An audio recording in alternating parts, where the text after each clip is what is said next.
Try to give everybody a few minutes to get in. She wanted to know what was the thing to look it up.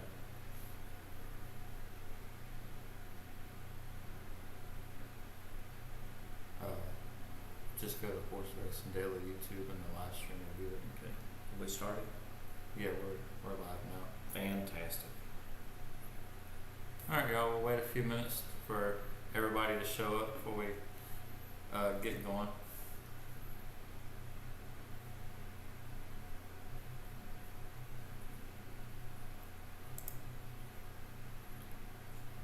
I'm excited about this. Very excited. About one more minute and we'll get started.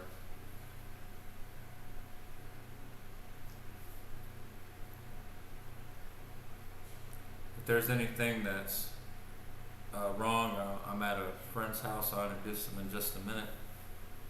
I kind of had to set everything up on the fly just a little bit ago, so I think we got all the kinks ironed out. Anybody want to comment in the chat and let me know how it's going. Can you hear us? Is everything good?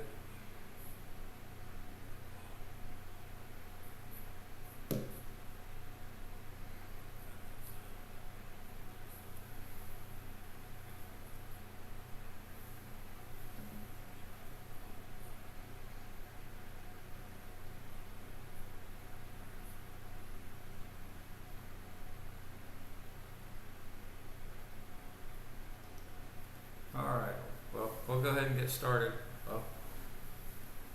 First, I want to start by thanking everybody. Today I broke the 1,000 subscriber mark, and I couldn't have done it without y'all, so I just want to thank y'all for that, and I plan on sticking around doing plenty more videos. And my co-host right here next to me goes by the nickname Ace.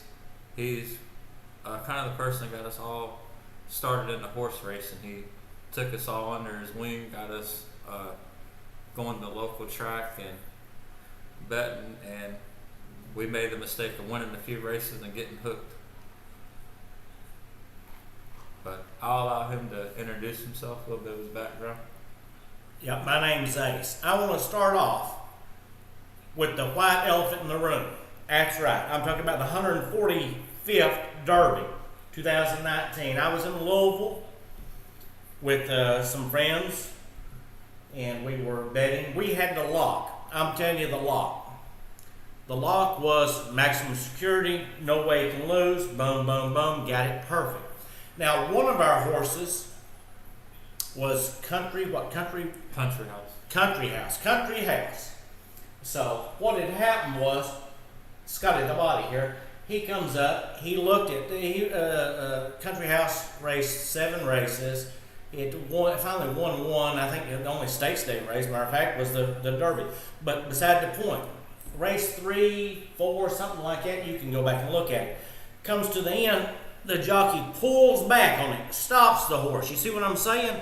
You got to have a keen eye. That's where we go back and we analyze every race, every race that every contender's in. So Scott said, hold it, I see something. We analyzed it, so hold. We've got one. We've got a long shot. Let's throw him in our stuff. We went with, Scott here said, hey, I can guarantee it. It's going to be maximum security and then Country House. I did a $10 box exacta in case it come in any order. I did 5 of those. Then I did a $20 where I bet straight up. Maximum security 1, Country House 2. I did $400 worth of those. So we've got it guaranteed win, boom, and it finishes 1 just like that. Just like that. The favorite and then the long shot. The long shot, by the way, was 65-1. So everybody is hooping and hollering. By the way, I was at the Kentucky Derby that year. I was down there with Captain Suber and Sergeant Stringfellow, a few of the guys I've worked with and stuff, and we were all there having a good time. And once that happened, we won a lot of money. As a matter of fact, I'd called Scott here, and I think it was him or Hare. Hare was supposed to be here tonight too, but he's not here. But one of the two had the superfecta, which would have been unbelievable. What happened was then a delay. They stopped everything for, I don't know, half an hour. And then they, in 145 years, it had never been done before, they disqualified the winner. That's when the riot broke out. If you was there at the Derby, you would know what I was talking about. They started throwing Derby glasses. They tore their jackets off, threw them in the mud. It was pouring the rain, by the way. It was major chaos because everybody had the favorite in their superfecta, trifecta, whatever, and then they disqualified it by she who must not be named. I'm talking about the Carol Baskins of horse racing. Carol Baskins, by the way, was accused of murder, right? She was accused of that. That's all I'm saying. Accused of murdering her husband. Carol Baskins from the Tiger King. Anyway, Carol Baskins, she, whether she did it or not, I'm not here to say, but was accused of murdering her husband. Well, let me tell you what she who must not be named did. She murdered the favorite of the Kentucky Derby, Maximum Security. Murdered his career, murdered the jockeys. He could have won the Triple Crown, the bonus $1 million, ruined all that. It was all destroyed, and she made the worst mistake in the world. It was awful. It was a bad call, bad decision. Matter of fact, the great president Donald Trump, he even come out and said it was a travesty of justice. That's what he tweeted. It was something. So, for me to come out and say, do I have a lock? Of course we had a lock that year, and she got disqualified, or the horse got disqualified. So what that goes to show you is today we're going to give you some locks. But I don't know. He's been holding this anger up for about the last 3 years off of that Kentucky Derby. I would have been able to buy a new house along with several of my friends. Because we had it, thanks to Scott here, had the long shot. He had reviewed all the footage, found the one pulling the horse back, and that's all you got to do is find that one where they held him back, and then they let him run on the Derby, and it was a whole different thing. But it was, I wanted to start off with that. That's the reason we're going to give you some guaranteed winners, but we don't know what kind of decisions may be made that we have no control over, such as disqualifying a Derby winner, which had never, in 145 years, had never been done, but they successfully did it that year. So I want to start off with that. Go ahead, Scott. Well, we're going to go into this year's Kentucky Derby. That one's in the past. We'll start with this one. We'll try to get some winners, and we'll go through, in post-position order, horse by horse, and I'll tell you what I like about them, what I don't like about them. Even some of the horses I don't like, it wouldn't surprise me if they won. There's some I like more than others. And you can't bet every single horse in the Kentucky Derby. Eventually you have to make your choice and start narrowing it down, or you're just going to bet 200 to make 200 back. And we want the big Kentucky Derby payout. We don't want to walk away with pennies. We want to walk away with hundreds of thousands of dollars. So, needless to say, we're going to start with post position 1, Mo Donegal, and I do like his stretch kick. When he gets in the stretch, he just turns it on. There's not too many horses that can beat his closing stretch kick, and Churchill Downs does have a really long stretch. His Holy Bowl effort, that was his first start since December, so he might have been a little short. I wasn't that impressed. He came closing late, but Simplification also missed the break in that race, and White Barrio ran really good to go on and win that race. So I'm not sure how Mo Donegal could stack back up against those horses again. But in the Wood Memorial, he did what he was supposed to do. But he kind of got a rail trip. So I'm not sure. I don't think he's going to get the same clean trip in the Derby Like it's just hard. There's too many horses. Too much can go on. And given that he's going to be coming from the back of the pack, and he had such a clean trip in the Wood Memorial, I'm not going to put him for win bet purposes. I'm going to put him maybe third or fourth place in my superfectas. And I see all the comments every day. People comment and they like the horse, and I can completely understand why. But like I said, you can't bet every single horse in the field. For me, I've had to make sacrifices. Say, listen, this is my 2 or 3 that I'm going to go with, and as it goes on, you'll see that who I really like. But I will be having this horse in third or fourth place in my superfecta. I can promise you that. And we'll get to the second horse here, and that is Happy Jack. And if you ever follow Calumet Farm, they will bring in long shots all the time that you don't see coming. There is nothing you can go back and race replays, or it's almost like they pick a random race and decide, hey, we're going to win this one. Bourbonic last year won the race at the Wood Memorial. It was like 72 to 1 or something like that. And that was owned by Calumet Farm. Bravazzo a few years back won the Risen Star. He was like 20 something to 1. And Doug O'Neill's also very sneaky at getting long shots in there too. He's Hot Rod Charlie in the Breeders' Cup Juvenile last year at 92 to 1 with Hot Rod Charlie won that race. So you kind of got a good team right there. A good core that knows how to get long shots in there. So if you're looking for maybe a potential long shot on Derby Day, you want to make some money that the betting public might not see coming, I don't think you can go wrong with Happy Jack. Maybe not for the win, but how often have you seen the Derby where those long shots come in second? Like Commanding Curve, Golden Soul, Looking at Lee, Mandaloon last year, even though he's more of the front running style than the typical long shot closer that comes in there. But who's to say Happy Jack can't get second? He's got the connections that can get long shots in there from time to time. The name is Tappet, so it's got Tappet in it. So that is a plus. And for sure. And that'll bring us to the third horse, is Epicenter. And this is my horse right here. I'm gonna live or die by Epicenter. I thought for sure he was gonna be the favorite, but when they did the post position draw, Zandon actually took over as the favorite. He's been working lights out in the morning time, and I guess the betting public's starting to take notice and bet him down. But I won't be surprised if either or takes over as favorite. Kind of feels like Zandon's getting that my boy Jack type bet down odds to where you don't even want to bet the horse anymore. But Epicenter to me, and I'll pull it up. I'll go to we'll go to the Louisiana Derby,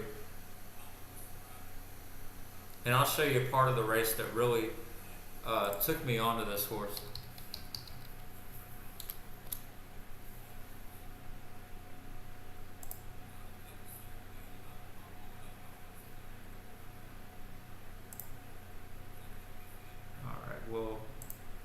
They're off. And the TwinSpires.com. And I liked how in this race, he changed his running style. He's kind of known as a need the lead type horse. Even though in the gun runner, he set just slightly off the pace. But in this race, he showed a completely new dimension. He could sit behind horses. He could take some dirt in his face. And Zozos, Pioneer, and Medina, they're not going to be the favorites, but at that time they were solid horses, and this ain't even the part that makes me like them yet. But it was good to see a new dimension, because you want to have options for the Derby. With that many horses, you may not get a clean break. You may have to win the race in the style that you're not used to winning, or you can lose the race because you ran a style you're not used to running. But you see Epicenter trailing right behind Zozos, and I can remember watching the race in real time thinking that right here, I was a little worried that he could potentially lose the race because I didn't think he was going to be sitting directly behind Zozo. So I thought their definition of education was going to be to put him 3 or 4 wide and kind of keep him clear. But overall, I can see why they chose to have kickback in his face. He's probably going to face it in a couple of days. But this part of the race on this far turn, like look at Rosario. He's not even doing anything to Epicenter. And Epicenter's just going to swing right to the front and pretty much on his own. And right about here, Rosario will start shaking the reins a little bit.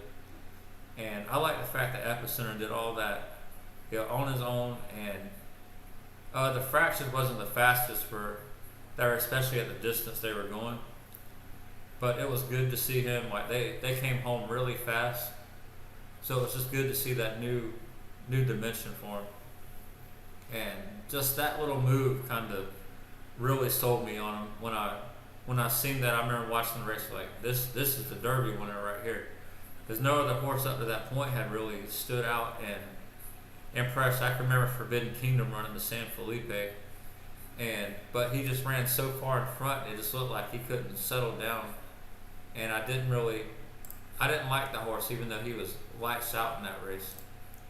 But needless to say, Epicenter is going to be the closer I get to Derby Day, the more I think I'm just going to put this horse that's on top. I'm not going to take chances. Another horse I was planning on, or actually 2 others. One was Simplification, and I'll have some long shot bets with him. But the odds will be generous enough I can afford to put him in there. And Zandon, but if Zandon stays down to 3-1 on Derby Day, I'll have him in exotics, of course, but for any type of win bet purposes, I'm just not going to fool with it. I don't think the risk reward is worth that little odds. Now, if it drifts back up to 7-8-1, then he'll go back on some of my win tickets. But needless to say, as of right now, Epicenter is my, live or die horse. I'm going to go on record and say I'm going with Epicenter. I'm not going to dodge bullets. This is my horse this year, Epicenter. And if you watch the post position draw where they had the interview with the trainers, at one part they asked Asmussen, was he surprised that Zandon was the favorite instead of his horse? And he says something along the lines of, no, I'm not surprised. I'll be surprised if my horse doesn't win. And if you know Asmussen, he's more of a politically correct type trainer. He doesn't spend a whole lot of time talking up his horses. He'll talk good about them, but he doesn't get overexcited. He kind of keeps it all in perspective. So for him in the heat of the moment to come out with something like that it just gave me even more confidence, especially knowing how he generally conducts himself in interviews. You got anything you want to say on Epicenter? I agree with Scott. That's the lock, and he's not picked. He's not the favorite now, so you're getting more value for your money. He's got it all. He's got it all. He's and like the last thing, he was 3 wide, boom, just broke free right at the end and took it over. And he competed against 2 of the horses that are in this year's Derby, and he beat them quite easily, to be honest with you. So, and for John commenting about the post, I agree. I wish he drew a little bit more towards the middle to have more options. I'm not a fan of the 3 and have him sitting in the gate while the whole rest of the field loads. But I think every horse at some point is going to have to overcome something, and I think he's got enough speed that I'm not going to make too big a deal out of the post position. It could be better, but if he's the goods for the horse, he can overcome it. But we're getting on to the next horse, and that is Summer is Tomorrow. And him and was it Crown Pride, the other Japanese horse. I think the time's coming where a Japanese horse is going to win the Derby. I don't know when that's going to be. I think in the next 5 years, I'll go out on a limb and say they're going to sneak up and win the Derby. They're starting to do really good in some of these other races. But I'm going to pray that it's not this year. But from what I can see, watching different videos of people, I see these horses getting a little bit over bet this year. And you could think like Lonnie and was it 2016, ran I think 10th in the Derby, and then like 5th in the Preakness and 3rd in the Belmont, and then Master Fencer last year, or no, the year before last, I'm sorry, ran a very good, I think it was 5th or 6th, and it's coming for Japanese horses. They're starting to get there, but I'm just gonna pray that it's not this year. This horse won't be anywhere on my tickets. I'm gonna just take a stand. But if it does come in and you're willing to take that chance that this is the year, you're probably gonna be rewarded. Especially probably more so if you decide to go with Summers tomorrow over Crown Pride, because the loser of this race will be the one to get take less money. And we'll go into the number 5, and that's Smile Happy. And you want to talk about a horse that, like, the Derby Trail seemed like a "what have you done for me lately" type deal. Like, this horse after the Kentucky Jockey Club was, there's your Derby winner. It's, bet down in the futures of like 6 or 7 to 1, if not lower than that. And this horse had everything going for it. It looked the part, and then 2 races later, here it is, 20 to 1 on the morning line, and I don't see nobody talking about this horse. Like, I see thousands of comments on my videos. It's all Mo Donegal, Charge It, Epicenter, Zandon, Simplification. You don't see Smile Happy anywhere. And really, what has this horse done like super wrong? He ran a good second on his first race off the layoff in the Risen Star to, potentially your Derby favorite, second choice at Epicenter. And in the Bluegrass, he, at one point in the race, he was in the lead, but he looked, I expected more out of him out of the Bluegrass, and I think a lot more people did, and I think that's some of why he's getting, hammered in the odds, not so much the Risen Star effort, because most handicappers, especially ones that's been doing it for a while, they'll respect that first effort off the layoff. They're willing to give you a free pass. But second off the layoff, you need to do a little something, and he didn't really do it in this race. So I think that's some of it. But if he can, make that improvement from, he was racing a little wide around both turns in the Bluegrass. He was more up on the pace, but I still didn't think the pace was blazing. If anything, I thought you could make a case it was borderline going towards the slow side. It was average to slightly on the slow side. So that shouldn't have been no issue. Like, if anything, Xana should have been the one having the issue getting shuffled back to the back of the pack. So I'm going to put in my superfectus because it's Kenny McPeak, and he's been known to bring some long shots in. And with some of his fillies, he's used the Ashland as kind of his Keeneland prep for it. And those horses don't always win that prep. So I think maybe you could translate some of that to the male side, where he might be using the Bluegrass as the ultimate stepping stone. And just in case I'm not going to be caught not having him on my ticket, because just a couple months ago he was the favorite to win the Derby. Got anything? That's right. Have they held him back to get the odds up? He was one of the favorites. Now look at him, 20 to 1, 20 to 1. I'm like you. He will be in my exotics, be in my superfectas and all that, because he has the potential. The last 2 races he come in second, so yeah, you can't count him out. He feels like the horse that if you leave him off your tickets, he'll turn around and beat you, and you can't say you didn't see it coming. So I'm gonna play it safe, but throw him in my superfectas. And that'll bring us to number 6, and that's Messier. And this horse in the Low South Futurity, I was not impressed by that effort. I know the speed figure came back fast, but he was running up against Slow Down Andy. And Slow Down Andy, I don't know what's wrong with that horse, but he runs a little goofy sometimes. Slow Down Andy looked like he was going to win the race, and then slowed down and let Messier catch up. And it's like he just toyed with him and then took right back off and won the race by, a length or 2. And then after that, he goes to the Robert B. Lewis and destroys that field by 15 lengths. And I mean, that was a weak field. but he did it the way he was supposed to, and that's all you can ask for whenever you have a weak field like that. And then in the Santa Anita Derby, that was Forbidden Kingdom, the Speed of the Speed, and Taiba, and of course Happy Jack, who's also, we already talked about him. And he ran a really good second. Taiba kind of stole the show, being, on his second career start, jumping up with Mike Smith and winning the Santa Anita Derby. But if Messier can run that good solid effort and run the Robert B. Lewis and stay away from whatever that was in the Low South Futurity, then he's a very much live horse to play. I'm gonna play against it for win purposes. I'm just going against the California horses this year.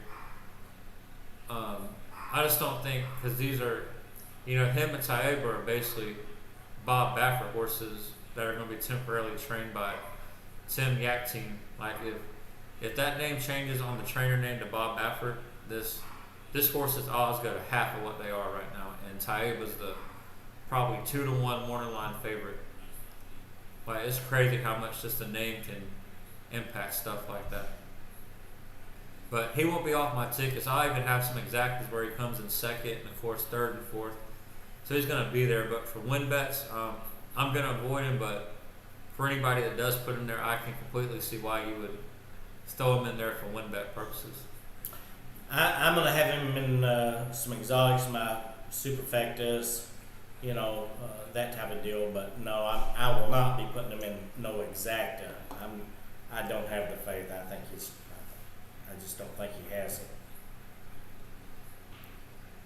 And Crown Pride, that kind of goes back with the Summer of Tomorrow horse. I'm going to play against the Japanese horses this year. But other than one bad race, he's won 3 of his 4 starts. And don't you think he's better than the number 2, the other Japanese horse? That's tough because I don't know how to rate those Japanese prep races. Yeah.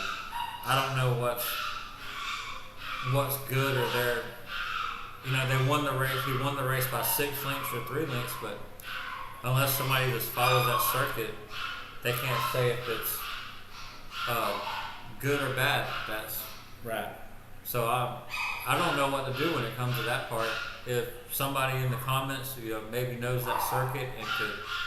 I would love to be educated on it, but I don't really follow the Japanese circuit that heavily. I only see them when they pop up in some of these major races, and they used to disappoint, and that's kind of why I never looked at them, because they just wasn't there. And then now all of a sudden they're popping up, getting in the superfectas, trifectas, even, what was it, the Dubai World Cup day that they won 4 or 5 races on the car. That was a very impressive day for Japanese horses. So now I guess I need to spend the time to start looking at these races in Japan and seeing just exactly how impressive those efforts are. I wonder how long he's been in the States. I wonder when they flew him in. I know they do the 48-hour quarantine before they have him run. I can't remember off the top of my head when he got there. But we'll go into the next horse, and I think this is going to be the wise guy horse of the Derby, and that's Charge It. And you can almost bundle him in with Taiba, except Taiba had, is the undefeated horse. But this one, a lot of people are playing that he could take that step up from the Florida Derby to, go on and win the Kentucky Derby. And this horse is going to look the part in the morning time. He's big, athletic horse. He's physically, he checks all the boxes for a Derby winner. Mentally, I still need to see more on the racetrack for my liking. And seeing how many people that are going to take a chance and go with this horse. I just can't do it. I think he's going to be down to single-digit odds. Maybe I could be wrong, but I'll make that bold prediction. Charge It will be 8 or 9 to 1 come post time on Derby Day. Yeah, he's Todd Pletcher, so you got the trainer there. A lot of people's going to bet just because of the trainer. And then it's a Tappet, so it's going to get that too. And getting into some of the pace scenario, like if you look at his first 2 races, he ran in the front. He was on the lead, and then the Florida Derby they kind of took him back. So I think he could be a low key wild card player for the pace. You know, anybody that follows the Gulfstream circuit knows Cy is as aggressive jockey as they come. He loves to be on the lead or really close to it. So that being said, I would not be surprised if this horse winds up on the lead in the Derby. He's been there before, and I think when you start looking at horses that give their best effort for the Derby, you want to look where they ran their best races. The trainers that they could help are not going to try something completely new for the Derby. They're very into patterns and what works before, and I could really see this horse kind of drew the middle between the two speeds. You know, you got Epicenter, Summers tomorrow, and Messier on the inside, and you know the rest of the speed a couple posts over. So I think Chargers could be a wild card and actually maybe run on the front because he doesn't want to get caught behind all the horses. And if he does, I don't think this horse is experienced enough to be able to work his way out of that.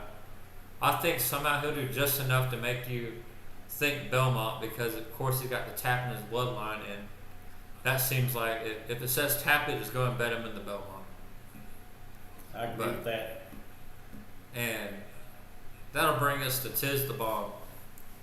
And this horse, you put this horse on turf, you put him on synthetic, he runs really good on Equibase. He comes back with really good speed figures. But you put him on dirt, this horse doesn't know what he's doing when it comes to dirt. And if he runs like a synthetic race, he could very much be a key player in this race, and you're going to get good odds. But it kind of feels like one of those that could sneak up and steal the show, or he's nowhere to be found. You can only take so many horses, like you said earlier, to make money. And of course, you got to take your favorites and then pick your long shots and stuff. But Tiz the Bomb will not be on my tickets. He won't be on mine, except maybe I'll put him in a 4 spot in a couple of superfectas just to take a slight chance. But he's not going to be part of nowhere near my main bets. I'm going to play against him. But if he can get some of that turf form, you know, like he was second in the Breeders' Cup Juvenile Turf last year. And on synthetic, he's done, you know, nothing wrong. And a lot of people are comparing him to Animal Kingdom. So if you like him, I can see I can see why you like him. But he's going to be off my tickets. And that brings us to the surprising Kentucky Derby favorite, in my opinion, Zandon. If you follow Chad Brown and his 3-year-olds through the years, that first race going from 2 to 3, he does not. His horses don't fire. You can look at Normandy Invasion in, 2013, I believe. He didn't do good his first race off the layoff. And then look at Good Magic in 2018. He didn't do good in the Fountain of Youth, that first one off the layoff.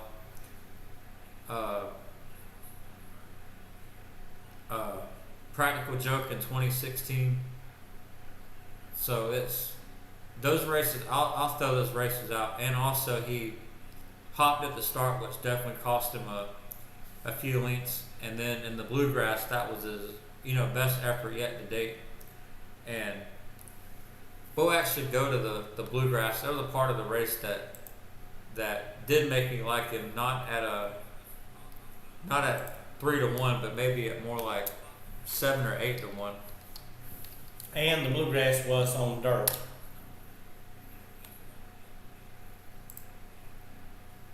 Which the Derby will be too. And I think too, Friday there's a 60% chance of rain. They said Friday was a 100% chance of rain, and Saturday was a 50% chance of rain. And we'll go to this part of the race. Like if you watch, he's the 4 horse towards the back, and you'll see coming up where Ortiz kind of takes a slight hold on him. Right there you see the slight, little him pulling back on him, and he just got shuffled to dead last. And the pace, like I said, for the race, I thought it was kind of borderline on the slow side. Maybe maybe average at best, but he just comes with this huge move, just going through horses. And I had to go back and on the replay to really see, like, because I was watching Smile Happy. That was the horse I was focused on, in the race. And then this horse, to me, just like came out of, nowhere. Like, 1 minute Xander's in the back, and then next minute he's just running by Smile Happy like he's nothing. So that was a very impressive effort to me. Even though the time came back in the minute 50 range, the track was kind of on the slow side that day. So that was just a very good effort. But because of the workouts in the morning time being really good, he's checking all the boxes. He's got Chad Brown next to his name. And Chad Brown has done decent on the Derby show. He got 4th with Normandy Invasion in 2013.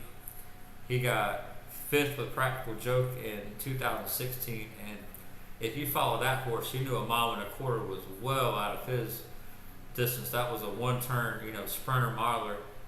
And for him to get 5th out of that horse was very impressive to me. And then, of course, he got 2nd with Good Magic. He got unlucky to run against the Triple Crown winner that year. And then highly motivated, last year was, I don't even know what happened with that horse. I can't really remember, but, he wasn't there. But that's kind of one of the few Chad Brown horses that didn't factor somewhere in the top 4 at the end. But I think highly motivated had more of a, wanted to be a sprinter miler more so than a classic distance horse. But I think Zandon fits more the classic distance type horse. Even Chad Brown has said this horse wants more ground. But I just don't like the odds. I don't think 3-1 is fair value for a closing horse in the Derby. And I know Orb won it in 2013, and he was a closing horse. But most other horses tend to sit just off the pace, because in that 20-horse field, you don't know what can happen. Like, I can still remember Irish Warcry taking out a good quarter of the field, in 2017 and cost the Classic Empire. Probably what would have been a first place finish. So, if something like that happens as Zandon, it's not worth 3-1. I would take my chances elsewhere, but of course in exotics and trifectas, superfectas, and maybe in some of the multi-race wages, I'm curious to see what the payout's going to be when you start doing like the Oaks Derby doubles and stuff like that. And that may be where you can go get value out of Zandon, especially if you got a horse you're real confident in the Ocean. I know a lot of people like Ness, they like Echo Zulu, Kathleen O. So that may be where you need to go to, turn your 3-1 into some value. And then you got Pioneer Medina. And for me, I'm going to play against this horse. He's had his chances, in the Risen Star and Louisiana Derby, could not catch the best of the best. Now, if you want to excuse that Louisiana Derby, right before they started that race, he took off around the gate, and they were actually thinking about scratching the horse from the race, but ultimately Pletcher decided to go ahead and run him. So I do wonder if that, exactly what that took out of the horse. But for me, I'm not going to I'm going to play against him.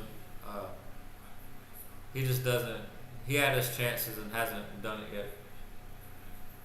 I don't have him. He's not one of the ones I'm going to be investing in. And we'll go to Taiba, and this is the ultimate wild card horse, I think, for the Kentucky Derby. Either this horse wins the race and he's the next, Justify American Pharaoh, or this horse is nowhere to be found and you never hear this horse ever, again. Like, I could see him being like Rocky World was last year. Rocky World won the Santa Anita Derby, and then that was it. He didn't win nothing else. Or I could see that Justify where he, his effort came out of nowhere, and this is the start of something, special. But you start listening to other trainers, they don't seem to think he's that much better than what they got for horses. So I think I'm going to side with them. They know a lot more than what, me and you do, of course, when it comes to actually knowing their horses. We kind of know what we see in the race and, how the speed figures come back and stuff like that. But I'm going to play against him. But if you get anywhere near this 12-1 line right here, and you like him, and he stays that way come post time, well, that's got to be a gift from heaven right there for everybody. That's an undefeated horse that should have Bob Baffert's name in the trainer is incredible. Like I said, you take Tim Yakteen down and you put Bob Baffert, this horse's odds go down rapidly. It's got a great jockey, Mike Smith. There'll be a lot of money bet on it just for the jockey. And we'll have to see. I'm like you. He's either going to be there or you'll never hear of him again. And that brings us to simplification. And this is my long shot for the Derby right here. If you watch my 2019 video, I picked I picked Country House as my long shot that year, and I actually picked him for second. He done me one better and went ahead and ended up getting handed the win of the race. But this horse, this is my pick for this year. So if you want to take a chance that I can get it right, twice in a row on YouTube, and even going back, I didn't have it on YouTube, but I did when we went to the track a couple years ago. Was it Mr. Big News for the 2020 Derby? I picked him, so I think I'm pretty good when it comes to these long shots, and I really hope that trend continues. But I'm going to just kind of draw a little line through the Florida Derby for him. I think he's taking the Gunnavera path, because like Gunnavera ran a good solid third whenever he ran in the Florida Derby, and then of course he got 7th or 8th in the Kentucky Derby that year. But I think you're going to see simplification revert more back to the Fountain of Youth form than you will the Florida Derby form.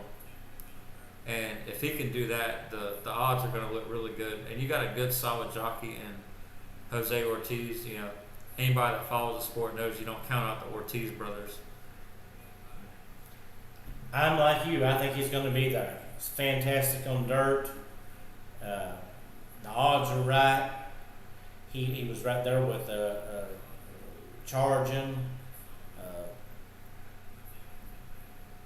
the white Bravio, whatever it is. No, White Barrio. Yeah, and then Modon. He's right there with those three. And I see the Baby Ruth in the comment, Oaks Derby double 7 with the 6, 8, 12. When I'm done with this, we're actually going to get to the Oaks now, and I'll go into some of the Oaks.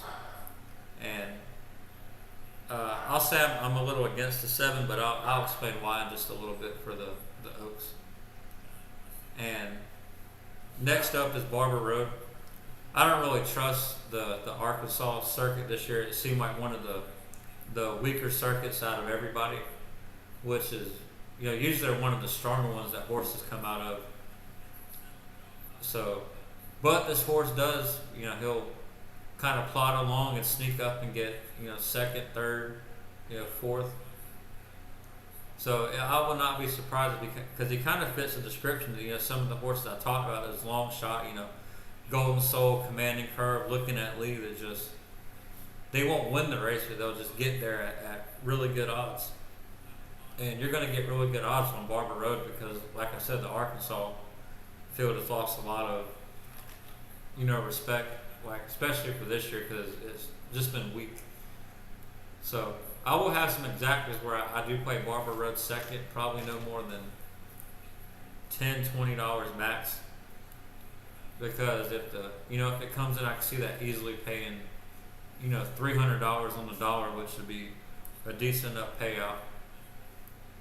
But for win bet purposes, this horse is not going to be there. And that brings us to White Barrio, the number 15. And if you, on the Racing Dudes YouTube channel, they actually did an interview with the owner of White Barrio, and that's one of the best owner interviews I've seen in a long time. They, it kind of goes into how they're looking at it, with their horse, like a handicapping perspective, just kind of gives you a in-depth analysis of what they're thinking as owners trying to get their horse that win. And he even talks about using the Rogozin sheets. So it was really cool. I would suggest anybody go watch that video. You can learn a lot from that. But this horse, I'm gonna play against him, but I could see him being there. I thought in the Florida Derby he set, a few lengths back from the pace, and they came home really slow. It was like the last furlong was ran in like 14 seconds, and Trackus had him at like 32 miles an hour for the last 8. But they did run really fast. Going, they ran 47, and then they picked it up, towards the 6th furlong. They ran 1:10.3 at the 6th, and earlier in the card, Fearless ran the same mile and an 8 distance, finishing the same time, but his fraction were much more.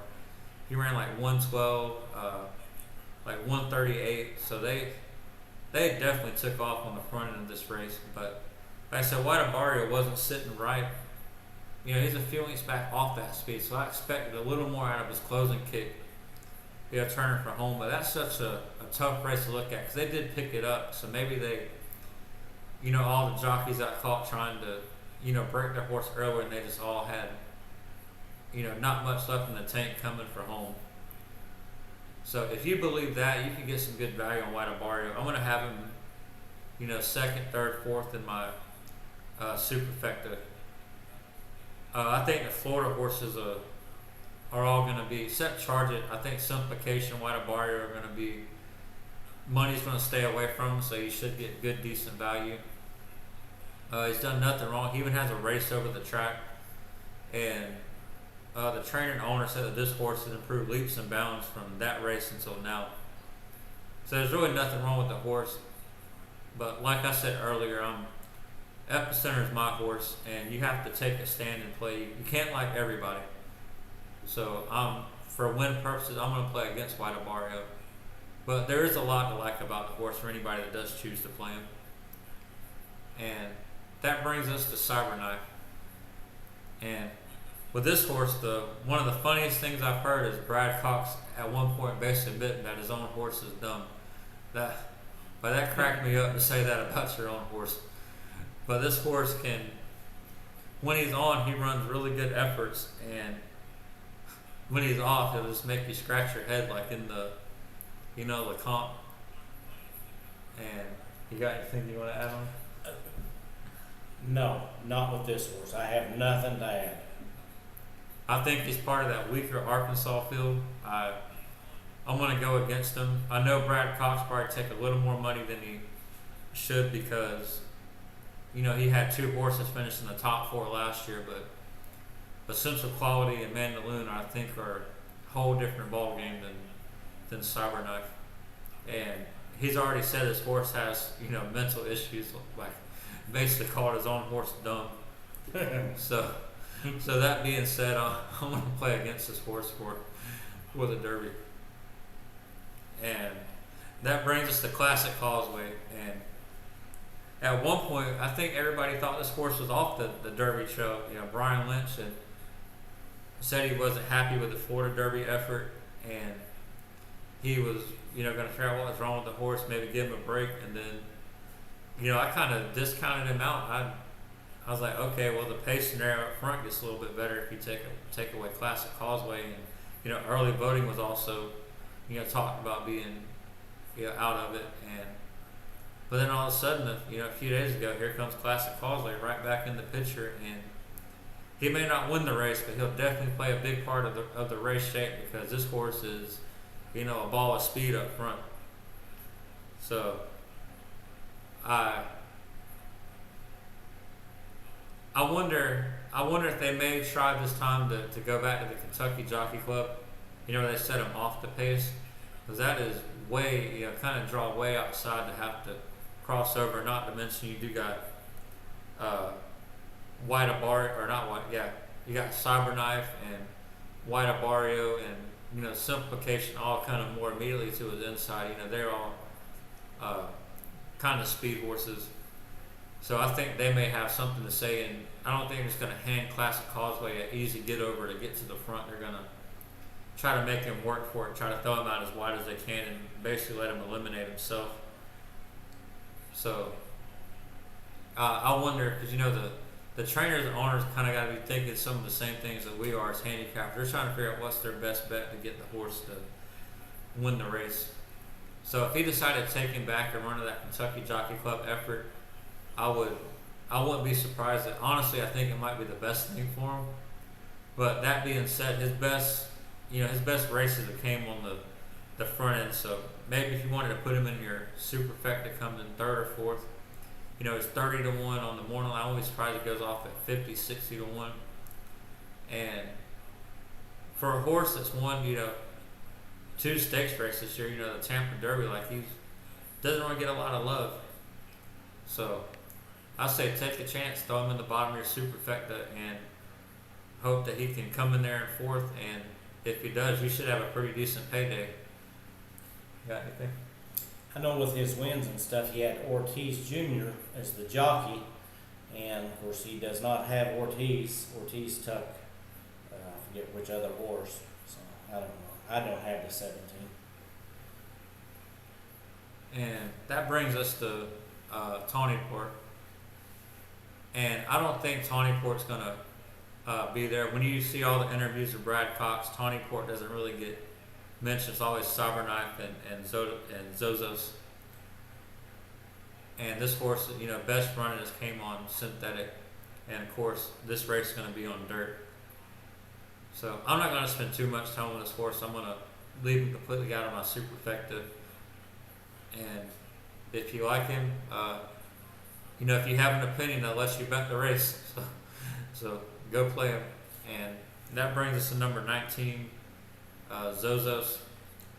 I thought his effort in the Louisiana Derby was, pretty good.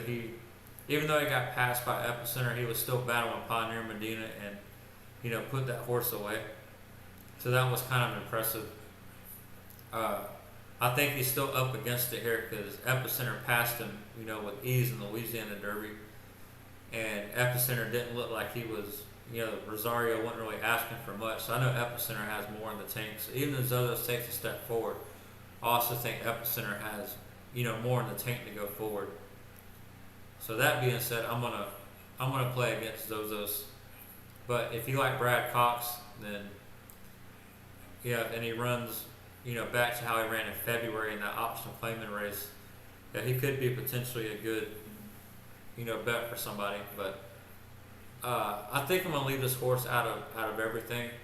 I'm probably gonna take a stand against Brad Cox this year, and that brings us to number 20, the coach, D. Wayne Lucas' horse, Ethereal Road, and this horse did really bad, towards the last year. Then all of a sudden, came up in January, and it's like he just the light bulbs kicked on in his head, and he won that maiden race. And then in the Rebel, he was actually first at one point in the Rebel, then got passed by Unoho, and towards the end that 74-1 that won the race. And that race, the Rebel, if all the prep races for the year, I was pretty much, spot on with the horses that were going to be there and not be there. But that Rebel this year really, I only had one horse that I picked right to be in the superfecta, and that was, I'm glad I wasn't making videos back for the Rebel, because that race really, it got me, and obviously it got a lot of other people when you have a 74-1 over 15-1 in the exactics. So I don't think any of those horses will come back. You do have to respect the coach. He's been there, done that. He's 6 Derby wins I think he has. But this horse has really up against it, I think. So for win purposes, but you can maybe put him third or fourth in your superfecta, or maybe even second. He kind of fits that looking at lead commanding curve type that can sneak up and get second. And that's it for the Derby horse. Like I said, Epicenter is my main horse for the year. I'm gonna live or die by that horse, and I'll gladly go on record and say I like that horse, and win or lose, I'll have to eat it if he doesn't run a good effort. But I think he's gonna do good. And that'll bring us to Friday's race, and that's the Kentucky Oaks. And there's one horse I do really like a lot in this race, and I'm going to jump slightly ahead a little bit, and that is Kathleen O. This horse is really, really impressed me. If you go back and watch his first race, she didn't look like she was even going to win that race. It looked like she was going to finish a good solid third. And all of a sudden, just out of nowhere, just came and won that race. And if you know Suge McGahee, his horses don't really always fire at first asking. He kind of lets them get a little education and move on. So for that horse to do that, anytime he has one win first out, you should take a little bit of notice. And then this horse runs in the cash run at Gulfstream, and wins by 8 1/4 lengths, and then runs into Bonadell, also wins, and she got stuck behind traffic a little bit, in that race, and then when everything opened up, she used her turn of foot to push away from that field. And I know that wasn't the strongest field, but she did it very professionally, done it the right way. So I really like that effort. And then the Gulfstream Park Oaks, she ran against Goddess of Fire, and Goddess of Fire is not a bad question horse. I think Nest is the going to be the question horse everybody puts money on, but Goddess of Fire is pretty decent. And them two just ran away from the rest of that field at Gulfstream, and then Kathleen O, put the horse away, and we're going to go back and actually watch that race, because there's a part of the race that I really like about that race.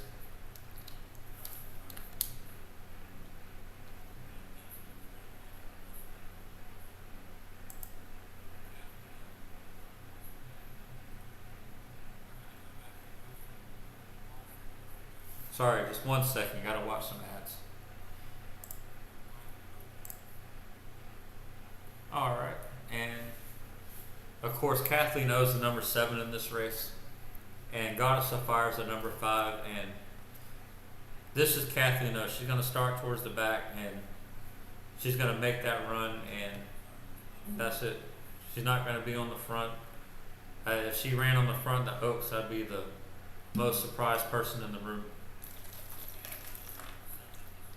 But you can see Goddess of Fire is, the one in front of her. Kathleen O's not even on the screen at this point. Dead last.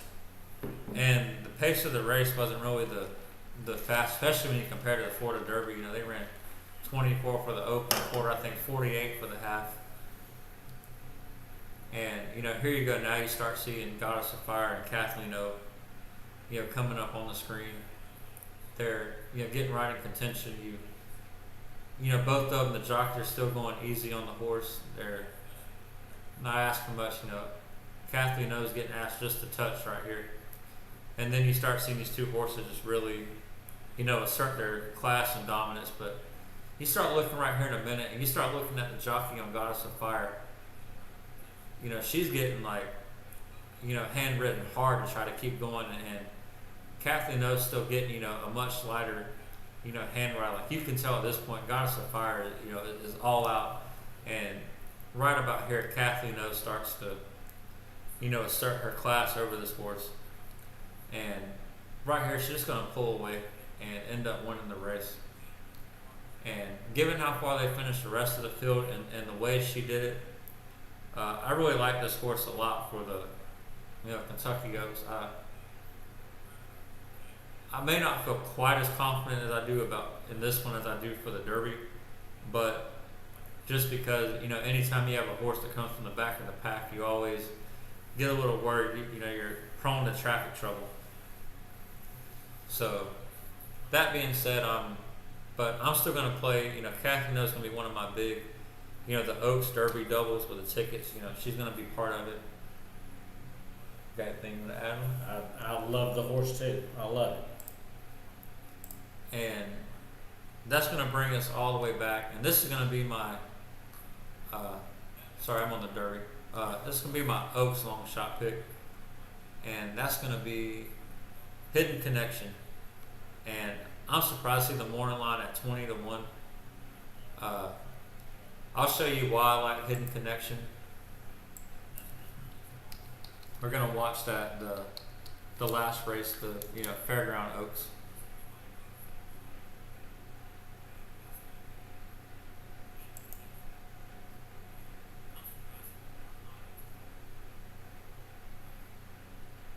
Actually, we're gonna find a better quality than the one that was. Sorry about that, y'all. All right, here we go.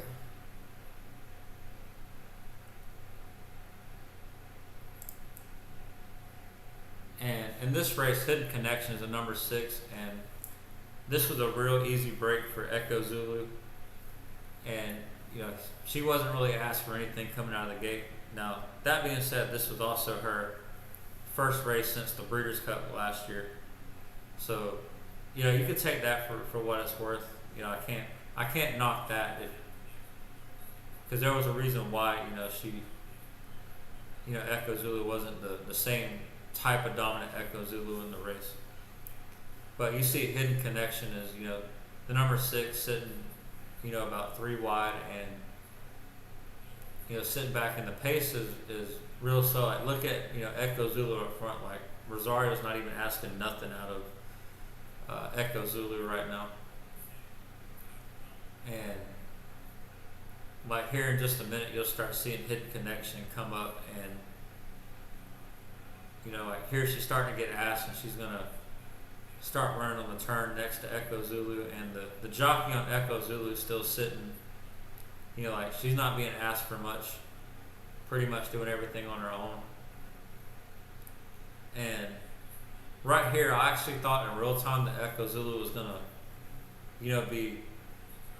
be shaken up for a good hand ride and pull away, but she's just not really moving in the way you would expect for how she's being asked. And Hidden Connection on the outside just bearing down, and right here it looks like Hidden Connection is going to get ready to go on by and win the race, but Echo Zulu has just enough in the tank to stay on. But to me, Hidden Connection was out wide and a few inches back in a slower pace, and kind of had to do a lot of the dirty work to get up there. And if you go back to the past performance, if you go back as a 2-year-old, she won her first 2 races by a combined 16 lengths, and then of course lost in the Breeders' Cup to Echo Zulu. And then the first race in the Rachel Alexander, I think, was just a first start off the layoff, wasn't trying to really win the race, just trying to get the horse fit for a potential race like the Oaks. But I think you're going to see good odds on this horse. I don't know if it'll go above 20-1. Maybe it'll drift 15-1, because I'm sure other people have seen what I've seen in that race. But for the exactas and trifectas, that's pretty good odds to get in there and spice up. You're doing some Oaks Derby doubles, want to take a chance with a potential long shot to get in there. And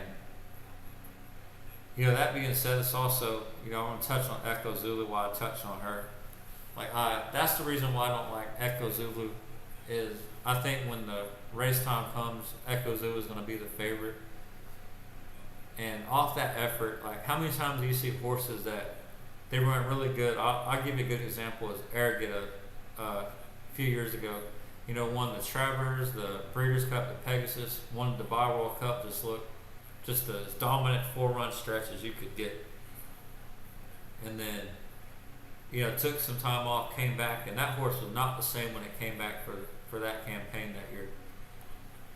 So it does happen, and for taking a short price on Echo Zulu and wondering how this horse is going to come back and respond, there's enough other good quality horse in this field. I'm willing to take my money and just put it elsewhere and not take a chance that an Echo Zulu at such a short price, knowing there's potential for her to not be the same horse that we've seen as a 2-year-old. So that's my reason for why I'm playing against Echo Zulu. But if you believe she can take that step forward, the second start off the layoff, then you can't. Just like I couldn't knock Hidden Connection for her first start off the layoff, you can't really knock Echo Zulu for hers either. So, and that'll bring us to, Nest, the other favorite. And a lot of people, I think Nest has kind of got the morning line favorite because of Malatot winning, and a lot of the same path, is being taken. Malatot won the Ashland and then used that as a springboard. And this horse kind of did the same thing. In the Suncoast Stakes that was ran in favor, it was also the same day as the Sam F. Davis Undercard. And you had, the track was playing really fast for Tampa that day. And Classic Causeway was running, of course he ran the opening quarter in like 22, then he dialed it down and ran like 3, almost 25-second quarters, and came home on 142-1. And this horse on day Tampa was playing lightning quick, had to overcome, 24-2, 49-1, 113-2, which is really slow for, half and 6 furlongs. And for a 1-40-yard race at Tampa, anything under 1:40 starts to get my attention. And even more so with it being, 139-1 and given the fractions. And of course in the Ashes, she did nothing wrong. She, put away that field easily. So that being said, I'll have Nest, you can't leave Nest out. The horse has done nothing wrong. It looks like the horse has improved leaps and bounds from, 2-year-old to 3-year-old, which is what you want to see. And you got anything on that? I think the Oaks is going to be one of your easiest trifectas, superfectas to bet, because there's 3 or 4 horses. You can watch all the races and you see who's going to be there. And that's kind of, to play against UG Reese. She got passed real easily by, Secret Oath in the Honeybee. And this was not a strong field that she beat in the fantasy. So UG Reese is going to be a no-go for me. Same with Venti Valentine. This is not, they're not on, the same par as some of the other top horses. And for cocktail moments, if you like Kenny McPeak, I don't know if y'all remember the 2017 Oaks with Daddy's Little Darwin that came up as a long shot to win. She also ran second to Ashland, and McPeak has used this race as a springboard before. So if you want to take a chance on a long price horse to maybe get in there, this could be one you could, consider to get there. But that's about it for cocktail moments. And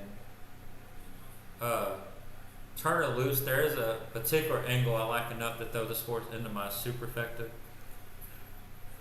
In the race at Alexandria, this horse won. Of course, it had raced on nothing but turf before that. And, the race at Alexandria was pretty much gave Turn Her Loose essentially an automatic bid in there. And then the Fairground Oaks, this horse had no reason to win that particular race, not to be fully creamed. So if you want to look at like the Mandaloun path where, Mandaloun lost the Louisiana Derby, came back and ran a good Kentucky Derby, and you think this horse has a chance, then it'd be a good horse to throw in your superfectas. And Franco is a pretty decent long shot, horse. But that's about it for that horse. And now we're going to get into some of the undercard races. I'm going to focus on the actual Derby day. I'm not really going to focus on so much on the Oaks undercard.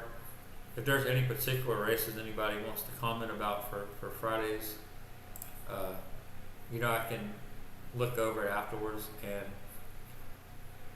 I'll kind of start, I guess, in reverse order. We'll start with the race before the Derby, because I know a lot of people like to put, the race before as a Derby, as a double with the Derby horse. And a horse that I like is Public Sector in this race.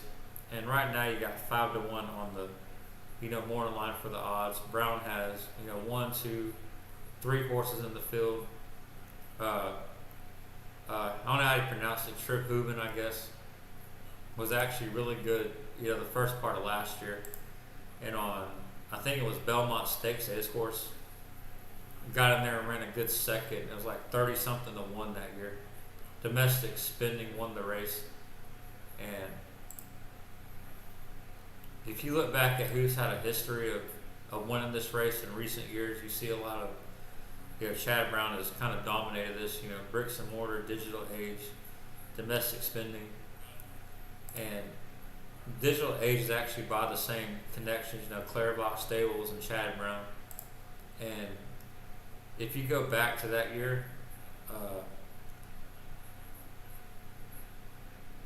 sorry, I actually thought it was off a layoff, a longer layoff. But needless to say, the connections have won that race before.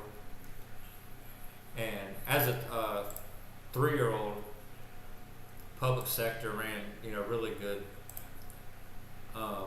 Won the, Ceramic Stakes, the Hill Print Stakes.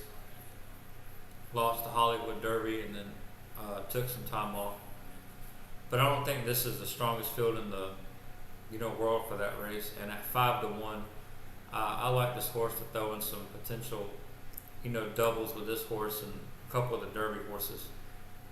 And that's going to be my pick for that race. I want to play against Cheryl Spate. I know she's been doing really good. It's like the calendar turned a new year and she's turned to a different horse. But I think the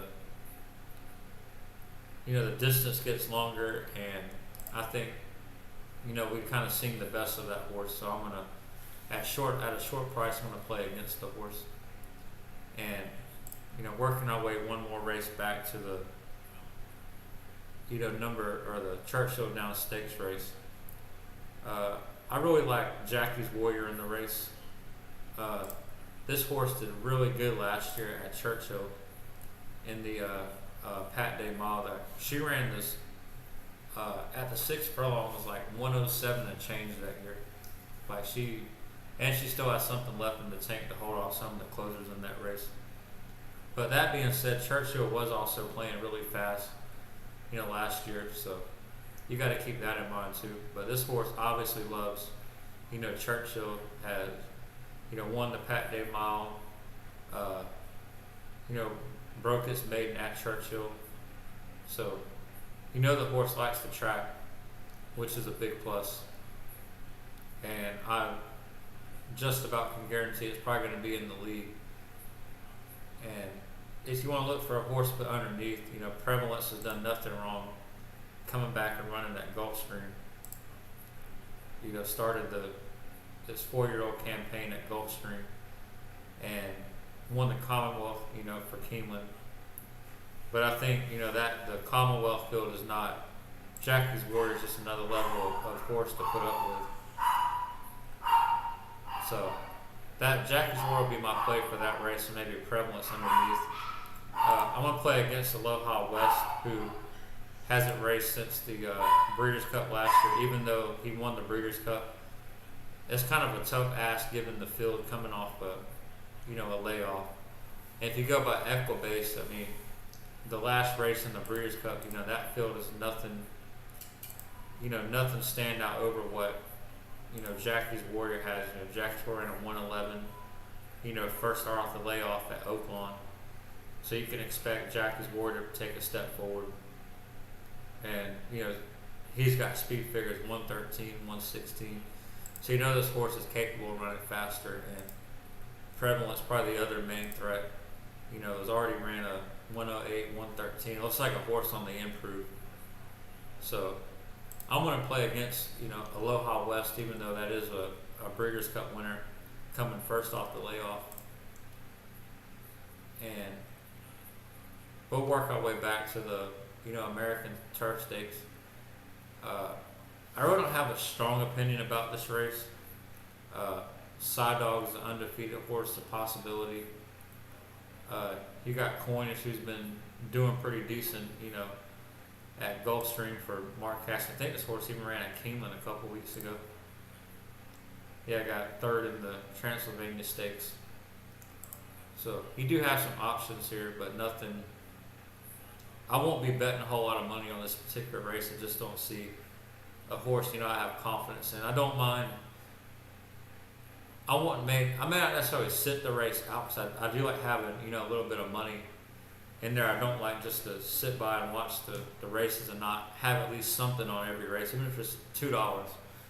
But I'm not going to put no more. I will not have big money on this race.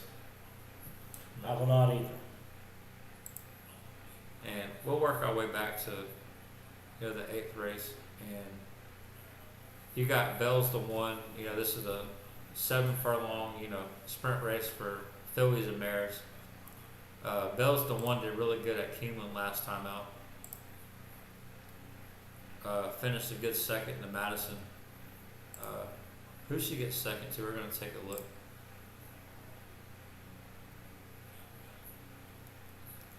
I couldn't remember off the top of my head. Just one time. So, this horse could probably, potentially take a step forward.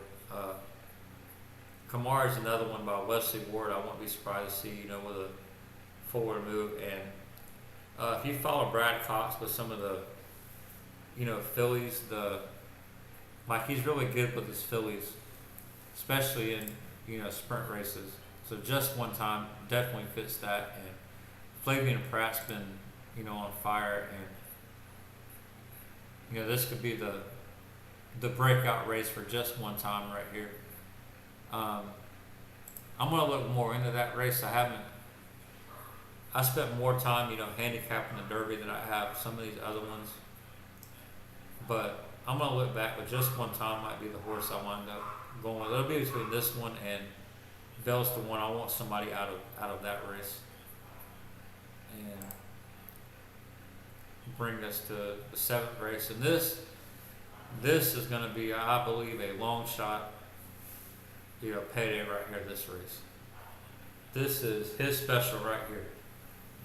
I love the long shots. That's the reason I'm going to be on the Oaks, especially the 100% rain. I will be betting a lot of long shots in my exotics because I think that's going to be a huge payoff with the rain and stuff. And a muddy track, it just changes everything. And I'm really looking forward to the Oaks. But this race, you got 12 in it. And it's... I remember the last time Chad Brown had a good 2-year-old coming off a layoff in this race. You had I want to say it was Funny Duck that won the race. Yeah. And it was a massive payout that year. We're going to click on it and look. Yeah, it was Funny Duck in New York Central. It was, of course, the Asmussen horse. And let's see, we'll go down to where are the payouts? Oh. All right, yeah, the $2 exactly paid $1,753 that year. That's what you call racing. That's gambling on your racing. That's it. That's what it's all about. And the dollar super $74,919. But you got a 39-1 over a 31-1 over a 21-1. Mass was the Chad Brown horse that year. Was just nowhere to, be found. Like he had won the Mucho Macho Man and then got hurt and then came back and got the same. And I'm willing to take a chance that this race will, be the same. Like this is not meant to be Chad Brown try his hardest, with Jack. Cause it's kind of a beginning to something else, not the main goal. Right. And Ben Diesel, you always gotta respect Dallas Stewart. He's Kentucky and he's known to get long shots in there. So I think 20-1, that's gold. And I like Papa Cat's turn back in distance. From racing 2 turns now back down to a 1-turn mile. I think the distance will suit this horse really good. And you can see like in the in the maiden and the best pie, this horse does really good on the shorter distance. So I think that'll be really good and you'll get good odds. I want to play against Doppelganger, the Baffert Yak team horse. And Hope Captain could be an intriguing long shot to potentially put in there. And also Howling Time, because Howling Time started off really good last year Churchill, and ever since the Kentucky Jockey Club has just not been the same horse. So maybe turn back down to a 1-turn mile and a track this horse seems to like might be all it takes to get this horse, back in a rhythm again. But this will be the race that I'm not going to play the favorite. I'm going for a long shot big payday. I mean, I'm not going to break the bank. I may spend $40, $50 on the race, but I'm just going for try to take a little bit of money and make a lot of money, if that makes sense. Makes perfect sense to me. And that'll bring us to the 6th race. And I don't really have a strong opinion about this race. I haven't had enough time to look over it, so I don't know. I'm not gonna really give an opinion because I don't want to give nobody a bad horse for a race. So I'm gonna overlook this one. I do know Endorse ran, was it 3rd or 4th in the Pegasus World Cup, and it has Michael Makers, who's a good trainer, so you can maybe throw that horse in your exotics. 12-1, good odds. 3, no. Yeah, I just don't have a strong enough opinion to try to give anybody anything for this race. So I'm just not going to do it. It wouldn't be right to do that to y'all. And this race right here, the Churchill Distaff Turf Mile, I actually heard the guy on Thoroughbred Racing News talking about Speak of the Devil, horse coming from overseas. I do know it has a very good owner in, Peter Brandt. And we can just click on it and go to, some of the top horses in this guy. Sister Charlie, Raging Bull, Dunbar Road, Regal Glory. Like, you just see horses you recognize has been first in stakes race all over the place. But this horse, or this owner, knows what he's doing with his horses. So it's in good hands. Obviously a good trainer. So this horse could be, real tempted to, play and maybe steal the show. In Italian, also by the same owner, ran the Honey Fox Stakes and won on I think this was the race that Pletcher had the horse that got second in the Pegasus World Cup and was I'm sorry, that was the wrong race. This had Jouster, who was, really good the first part of the 3-year-old season, and Gift List, who was a decent 3-year-old. So it was a fairly decent field, but the horse I'm going to take for Peter Brandt is going to be that 8 horse. But because it raced overseas, there's not really much to go off of, not much to look at. You just got to kind of have faith in Brown and Brandt and then Flavian Pratt. And if you could do that, you should be rewarded. It's all the way down to 2-1 on the morning line. So for somebody, not knowing much about, somebody knows something about, this horse overseas to put it at 2-1 on the morning line. And we'll click and see, Chad Brown won the race last year at Blowout. And then in 2017 with Broca Rojo. So this, he does have a history of winning this race. And these other races towards the beginning, I don't really have strong opinions. I remember Money Supply was going to run in the Tampa Derby, a Chad Brown horse, and ran really good that first time. I also ran on the Sam F. Davis undercard day, but I think the pace was it was a fast track that day, so I don't think the time was as impressive as it may seem. You also got Baba Bobby, who ran second in the Sunland Derby, and it looked like he was going to pass Slow Down Andy to win the race, but for some reason just did. Slow Down Andy's just a weird horse. Sometimes like it purposely toys with other horses. But needless to say, if you wanted, you get 9-2 on a horse that hasn't done too bad on the Derby trail. So I would consider looking there. But these other ones I don't really have strong opinions for. I'm actually not even going to make it to the track that day until right about the fourth race anyways. So these first 1, 2, or 3, I haven't spent a whole lot of time, so I'm not going to play them anyways. So there's just kind of figured there was no sense in trying to look at them if I'm not going to play them. But that's going to be it for the live stream, guys. I hope y'all enjoyed it. I wish we could all win and make money for the Derby this year, but everybody has different horses, so somebody has to be disappointed somewheres. But thanks for watching, guys, and I look forward to making more videos after the Derby onto the Preakness. I'm not sure if I'm gonna put out any more videos between now and the Kentucky Derby. I put out a lot of videos. I kind of feel like I'm getting just chasing for content right now, if that makes sense. So I'm just gonna relax myself. I've done enough handicapping on the big race. It's time to trust my instincts and go with it. But like I said, thanks for watching. Thank you very much for watching. Thanks, Scott, for letting me be on his show. I think Scott needs to do one more for the Friday's race, the Oaks, if it rains that morning, to give us some insight on some long shots, especially with the rain. If it's a 100% chance, and I think he does need to put out one Friday morning, so we'll know how to bet it with the rain.